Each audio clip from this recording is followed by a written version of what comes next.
You're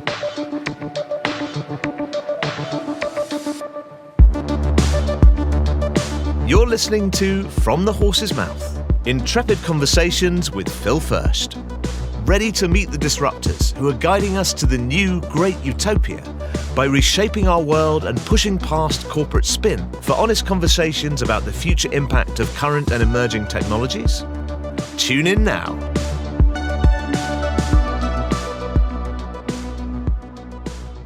All right, well, I'm really pleased that we could have you both lend a little bit of your time for something much more fun, which is having a conversation about, the future of workflows, digital fluidity, and how do we get beyond a lot of the hype that we've experienced over the last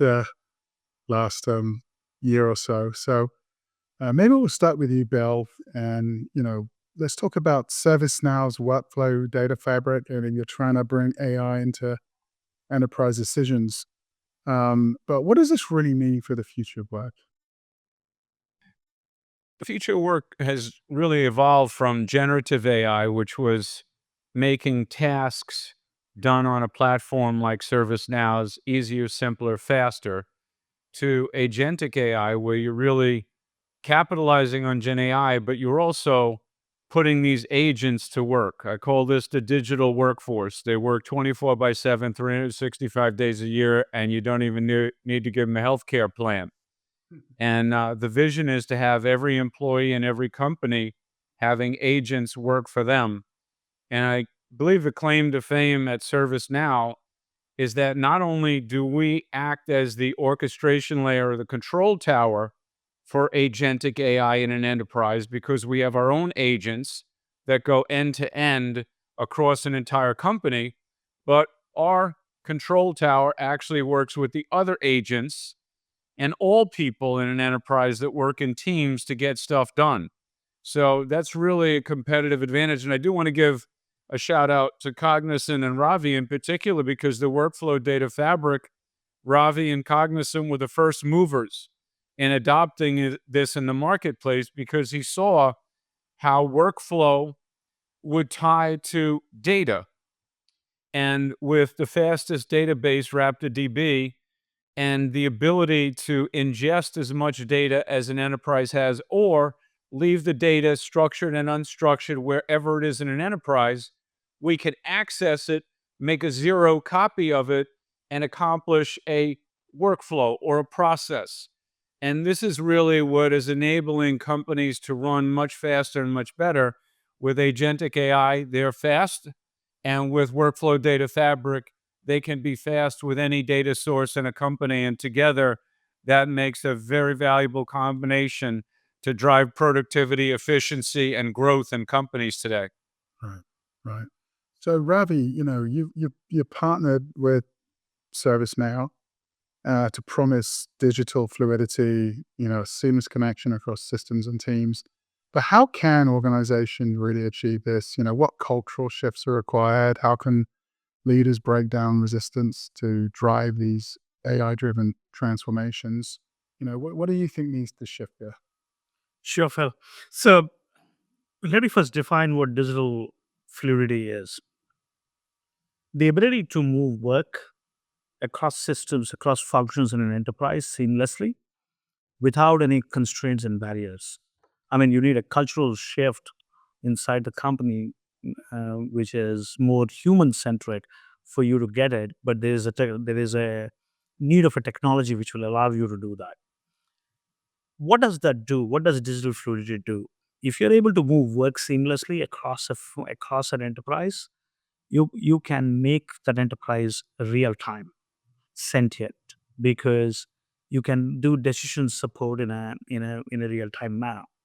Now imagine if there is data moving in the same flow, and data is integrated from systems across the enterprise, and it is moving along with work, and you're able to do intelligent decisions as the flow happens.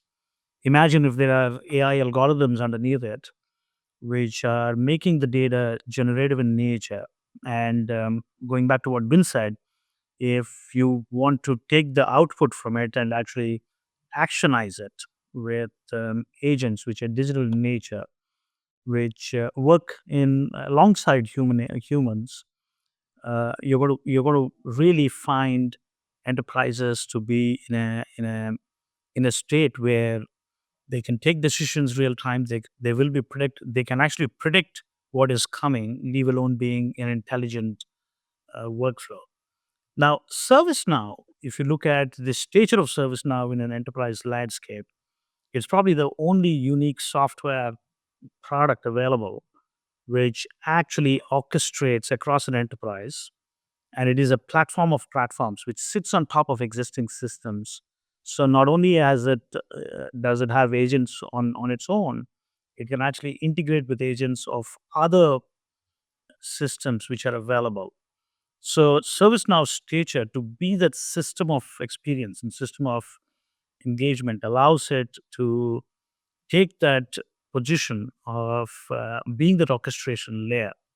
So I'm very, very excited about the fact that not only are you able to agentify the output coming out of generative AI, you're embedding that into workflows, and you are able to do day-to-day enterprise real-time decision making with the power of generative AI, with the power of agentification, and with the power of in-memory data, which is actually sitting in those workflows. So, it was almost a slam dunk opportunity for me to partner with ServiceNow and to bring the power of digital fluidity to enterprises. I mean, early on in my 2 year stint, this was one of the first strategic investments I made, and thereafter we invested $1 billion into ServiceNow, into the ServiceNow infrastructure of Cognizant.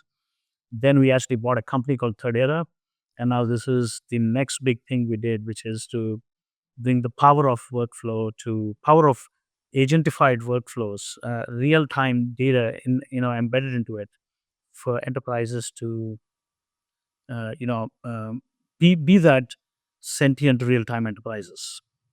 And, we talked a lot about, I think, service as software. And is this really about converting services into autonomous software, Ravi? The last wave of technology was software as a service. The next wave of technology, or rather the current wave of technology, is service as autonomous software or service as software, and it is real. And I'll give you an example. Imagine if you are implementing, say, uh, if you're implementing Salesforce software for any Salesforce software, sales and marketing software for an enterprise. The total addressable spend for services companies like ours was the downstream services revenues to implement and to generate the outcomes the software is intended to do. So if you assume the market of sales and marketing software, enterprise software is say $200 billion, the underneath services was 2x, which is $400 billion. I mean, the plumbing is in the cloud. Otherwise, it used to be 1:5 as the ratio. Right now, it's 1:2. Now, in the world of agentification, my total addressable spend is no longer the services underneath the software. It is actually all the labor pools attached to that particular function. And in this case, in my example, it's sales and marketing. So there are people punching in opportunities, there are people punching in forecasts, sales compensation, analytics. I can take all those labor pools and make it more productive using digital agents. So the total addressable spend is no longer that $400 billion of the 200 million of software. It's actually $2 trillion, which is actually spent around the software function. I mean, around the sales and marketing function. I can go after examples after examples. If you take HR software is roughly the ballpark size of that business is maybe 100 to 200 billion dollars. The amount of money spent on all the human capital services attached to it is $2 trillion. Now, with the power of platforms like ServiceNow, which really sit on top of all the enterprise software, I could agentify all these labor pools and create significant impact and significant productivity. Productivity has been flat for the last 20 years, in spite of all this software, all the enterprise technology which is in there. We have this unique opportunity to actually now translate operational spend into the addressable spend for companies like Cognizant and ServiceNow to come together. And that's why I think it is the next big wave, which is service as a software. Yeah. I mean, it's fascinating, isn't it? So getting back to I think the big theme of the partnership, Bill, workflow data fabric, there's a lot of noise around transforming data from an operational asset into a strategic powerhouse. So how can C-suite leaders leverage this to unlock competitive advantage and really make this a real driver of their business strategy?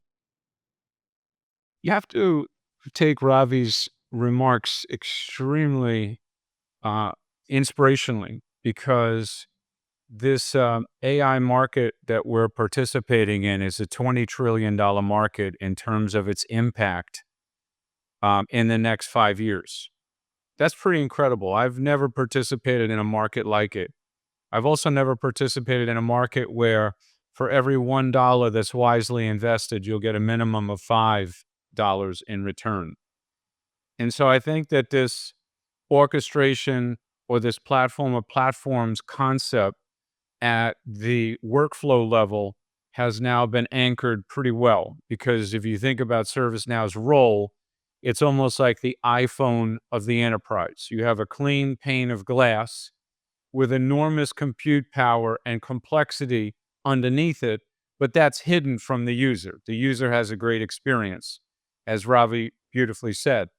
I think now when we get into the workflow data fabric, and the reason that I really admired Ravi's decision making and his swiftness in making decisions, and I think that's one of the big things about the AI world we're in now, is leaders have to have courage, but they also have to have speed, because a decision delayed today is a loss tomorrow.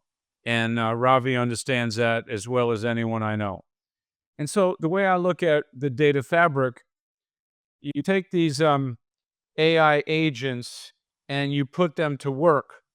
But think about the reality of the 20th century architectures that we work around every day, Cognizant and ServiceNow. You literally have companies with software that has been lying around for the last half century plus. And what's wild about this environment is most of the software is from pretty well-known brands, but these well-known brands might have hundreds of separate instances within a single company. And those instances might be some in the cloud, some on-premise, but in most cases, they're not well integrated from one geography or one use case to another. So the flow of work is basically done in silos or departments. And that's essentially where the data is trapped as well. You'll have data that's locked into silos of 20th century org charts. And some of that data will be structured and some of that data will be unstructured. Some of that will be on someone's desktop. Some of that will be in a data vault, and some of that will be trapped in these archaic systems of record. Our job is to help the customer dig out of this mess with a simple, as Ravi would say, software as a service, or service as software, where we could take the workflow data fabric, connect it perfectly to the workflow and how it automates work between departments on one single pane of glass. And now we can access the unstructured and the structured data with one magnificent database that can ingest as much data as you want to put into it. That's the ServiceNow RaptorDB. Or you can choose to leave the data wherever it is, and we make a zero copy. And the reason that that is so substantial is the speed at which you can execute the work itself and how it flows, especially with agentic AI, and the fact that it's lightning fast, it's totally secure, and it's extremely inexpensive to run because we're not consuming huge GPU power to run on the workflow automation or the workflow data fabric of ServiceNow. But best of all, with the help of Cognizant, that we not only run ServiceNow domain-specific LLMs, which means on the ServiceNow platform, but we also warmly welcome LLMs from other providers, and they seamlessly integrate into the ServiceNow platform, the way work flows and the way the data in that workflow comes together so you get stuff done. And you get it done at a low cost, at a tremendous pace, and most importantly, it's super secure. And so I think all these forces coming together leads us to believe that we're generating a true renaissance in the enterprise today, whether that's in the commercial or the public sector, part of the enterprise, we're reinventing it. Right. What about the human cost of AI, Bill? Because our research shows nearly 50% of executives just don't feel ready for the shift or are nervous about the shift, and I think 15% generally are there. So how do we get past the technical and actually fix the cultural problems that enterprises are facing? I think there's a few things going on here, and allow me to unpack it just a little bit, Phil. First of all, this has been going on way before the AI generation, where technology was feared as a potential source of job loss. In fact, in 1966, Time magazine published a huge article essentially stating that the computer would likely displace 90% of the jobs. Only 10% of the jobs would be left, and they would be senior executive jobs, and the state and the federal governments would have to subsidize 90% of the people because there'd be no work. And as you know, 100 plus million jobs later, just in the United States alone, that theory was proving incorrect. Now, as it relates to generative AI, keep in mind there are literally millions of jobs in the global economy available today that go unfilled because we don't have the technical skills to fill them. Also, we have millions of jobs in the global economy today that are doing soul crushing work that people don't even want to do in the first place. And in some job categories, you have 40% year over year turnover. Call center would be an example of such an area where there's this enormous turnover. And this turnover in every company, could you imagine if people came to work and they weren't swivel chairing between 17 different applications on average a day in the average enterprise, eating up a third of their productivity, and instead AI was doing the soul crushing, repetitive work that humans don't want to do, and now they don't have to do it. And you could enter one operating experience with ServiceNow, search for any information you want, and execute a workflow as part of a team doing all kinds of new and highly innovative things to bend the curve on revenue per employee where companies could actually grow again.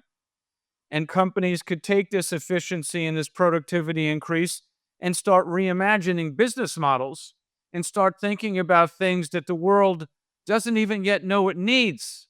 But once it has it, it won't know how it ever lived without it.